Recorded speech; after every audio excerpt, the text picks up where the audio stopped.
अभी तक ओआरओपी के तहत वन रैंक वन पेंशन के तहत पूर्व सैनिकों को करीब करीब 1 लाख करोड़ रुपए मिल चुके हैं।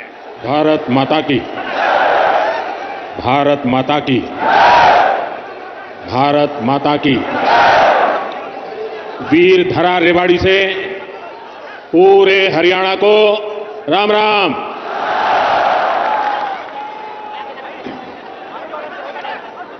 मैं जब भी रेवाड़ी आता हूं तो कितनी ही पुरानी यादें ताजा हो जाती है।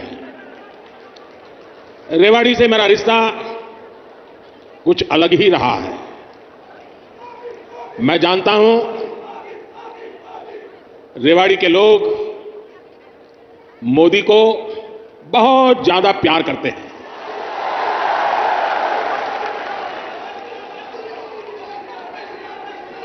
और अभी मेरे मित्र राव इंद्रजीत जी ने जैसे बताया, मुख्यमंत्री मनोहर लाल जी ने जैसे बताया कि मैं 2013 में जब भारतीय जनता पार्टी ने मुझे पीएम के उम्मीदवार के रूप में घोषित किया था तो मेरा पहला कार्यक्रम रेवाड़ी में हुआ था। और उस समय रेवाड़ी ने 272 पार का आशीर्वाद दिया था और आपका वह आशीर्वाद सिद्धि बन गया। अब लोग कह रहे हैं कि मैं फिर एक बार रेवाड़ी आया हूं तो आपका आशीर्वाद है अब की बार, अब की बार, अब की बार एनडीए सरकार 400 पार। हिंदुस्तान लौटा हूं, यूएई और कतर में जिस प्रकार का आज भारत को सम्मान मिलता है, हर कोने से भारत को शुभकामनाएं मिलती हैं, वो सम्मान सिर्फ मोदी का नहीं है, वो सम्मान हर भारतीय का है, आप सबका है। भारत ने G20 का सफल सम्मेलन किया तो ये आपके आशीर्वाद से हुआ। भारत का तिरंगा चंद्रमा पर वहां पहुंचा जहां कोई नहीं पहुंच सका तो ये आपके आशीर्वाद से हुआ। 10 वर्षों में भारत 11वें नंबर से ऊपर उठकर 5वें नंबर की आर्थिक महाशक्ति बना, ये भी आपके आशीर्वाद से हुआ।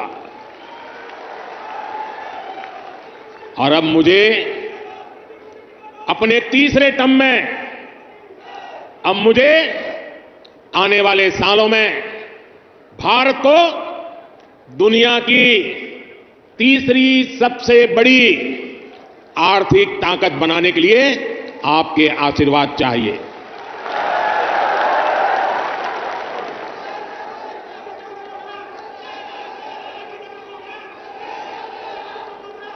हरियाणा के मेरे भाई और बहनों, विकसित भारत बनाने के लिए हरियाणा का विकसित होना भी बहुत जरूरी है। और हरियाणा तभी विकसित होगा जब यहां आधुनिक सड़कें बनेगी। हरियाणा तभी विकसित होगा जब यहां रेलवे का आधुनिक नेटवर्क होगा। हरियाणा तभी विकसित होगा जब यहां बड़े और अच्छे अस्पताल होंगे। थोड़ी देर पहले ही मुझे ऐसे अनेक कामों से जुड़ी लगभग 10,000 करोड़ रुपए की परियोजनाएं हरियाणा को सौंपने का अवसर मिला है। इसमें रेवाड़ी एम्स है, गुरुग्राम मेट्रो है, कई रेल लाइन है, नई ट्रेन है।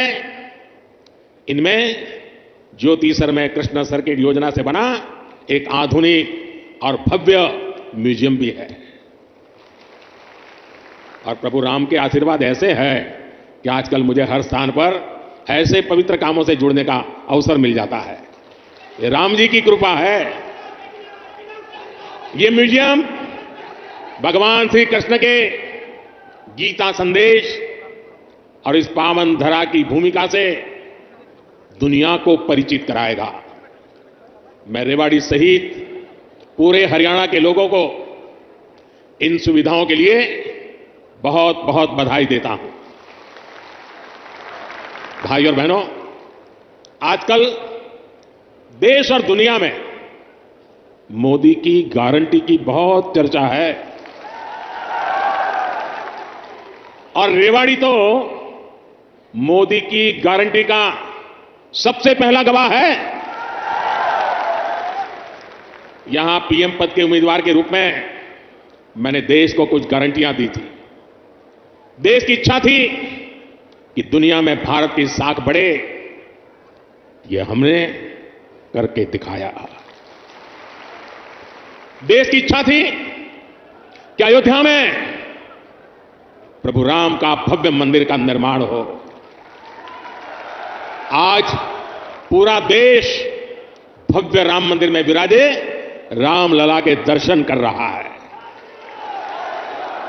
और तो और कांग्रेस के लोग, जो लोग हमारे भगवान राम को काल्पनिक बताते थे, जो कभी नहीं चाहते थे कि अयोध्या में प्रभु राम का मंदिर बने, वो भी अब जय सिया राम बोलने लगे हैं। साथियों, कांग्रेस ने दशकों तक जम्मू कश्मीर से आर्टिकल 370 हटाने पर रोड़े अटकाए थे। मैंने आपको गारंटी दी थी कि जम्मू कश्मीर से आर्टिकल 370 हटाकर रहूंगा।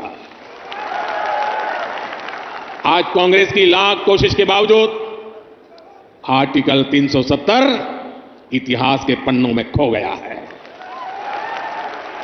आज जम्मू कश्मीर में महिलाओं, दलितों, पिछड़ों, आदिवासियों को उनके हक मिलने लगे हैं।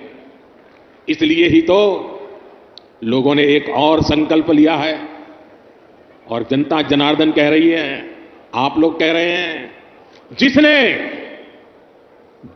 370 हटाया, जिसने 370 हटाया, उस बीजेपी का टीका 370 सीटों से होगा। बीजेपी के 370 ही पहुंचाएंगे एनडीए को 400 पार। साथियों, यही रेवाड़ी में मैंने पूर्व सैनिकों को 1 रैंक 1 पेंशन लागू करने की गारंटी दी थी। कांग्रेस वाले सिर्फ 500 करोड़ रुपए दिखाकर 1 रैंक 1 पेंशन लागू करने का झूठ बोलते थे। रेवाड़ी की वीर धरा से लिया गया वो संकल्प मैंने आपके आशीर्वाद से पूरा किया। अभी तक ओआरओपी के तहत 1 रैंक 1 पेंशन के तहत पूर्व सैनिकों को करीब करीब 1 लाख करोड़ रुपए मिल चुके हैं और इसके बड़े लाभार्थी हरियाणा के भी पूर्व सैनिक रहे हैं। सिर्फ रेवाड़ी के ही सैनिक परिवारों की बात करूं तो उन्हें ओआरओपी से 600 करोड़ रुपए से ज्यादा मिले हैं। आप मुझे बताइए, जितना पैसा रेवाड़ी के सैनिक परिवारों को मिल रहा है, उससे भी कम कांग्रेस ने पूरे देश के पूर्व सैनिकों के लिए बजट में रखा था, सिर्फ 500 करोड़। ऐसे झूठ और धोखेबाजी के कारण ही कांग्रेस को देश ने नकार दिया है।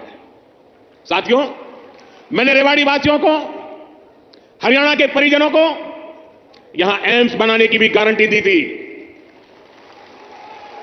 आज यहां एम्स के निर्माण की प्रक्रिया शुरू हो गई है और हमारे राव इंद्र जी तो इस काम के लिए लगातार, वो बोलते कम है लेकिन जो तय करे उसके पीछे लगे रहते हैं। आज एम्स का शिलान्यास हुआ है तो मेरी गारंटी की और मैं आपको कहूंगा कि आज उसका शिलान्यास किया है और लोकार्पण भी हम ही करेंगे। और इससे आपको बेहतर इलाज भी मिलेगा, युवाओं को डॉक्टर बनने का अवसर भी मिलेगा और रोजगार, स्वरोजगार के भी अनेक अवसर बनेंगे। रेवाड़ी में देश का 22वां एम्स बन रहा है। पिछले 10 वर्षों में 15 नए एम्स स्वीकृत किए जा चुके हैं। आजादी के बाद से लेकर 2014 तक देश में करीब 380 मेडिकल कॉलेज बने थे। बीते 10 वर्षों में 300 से अधिक नए मेडिकल कॉलेज बने हैं। हरियाणा में भी हर जिले में कम से कम एक मेडिकल कॉलेज बनाने का काम तेजी से चल रहा है। एक तरफ कांग्रेस का कुशासन है और दूसरी तरफ बीजेपी का सुशासन। यहां 10 वर्षों से डबल इंजन सरकार है, इसलिए गरीब कल्याण की जो भी योजनाएं मोदी ने बनाई है उनके 100% अमल में हरियाणा अव्वल है। हरियाणा खेती के क्षेत्र में भी अभूतपूर्व प्रगति कर रहा है और यहां उद्योगों का दायरा भी निरंतर बढ़ रहा है। जिस दक्षिण हरियाणा को विकास में पीछे रखा गया, आज वो कहीं तेजी से आगे बढ़ रहा है। देश में रोड हो, रेल हो, मेट्रो हो, उनसे जुड़ी जो बड़ी परियोजनाएं हैं वो इसी हिस्से से गुजर रही है। दिल्ली मुंबई एक्सप्रेसवे के दिल्ली दौसा लालसोट के पहले चरण का उद्घाटन हो गया है।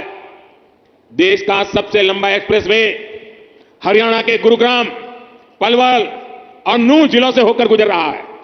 साथियों, 2014 से पहले हरियाणा में रेलवे के विकास के लिए हर वर्ष औसतन 300 करोड़ रुपए का बजट मिलता था। 300 करोड़ रुपए। इस वर्ष हरियाणा में रेलवे के लिए करीब 3000 करोड़ रुपए का बजट रखा गया है। अब देखिए कहां 300 करोड़ और कहां 3000 करोड़, और यह अंतर पिछले 10 सालों में आया है। रोहतक, महम, हांसी, जिंद, सोनीपत जैसी नई रेल लाइनों और अंबाला, कैंट, दप्पर जैसी लाइनों के दोहरीकरण से लाखों लोगों का फायदा होगा। ऐसी सुविधाएं जब बनती है तो जीवन भी आसान होता है और कारोबार भी आसान होता है।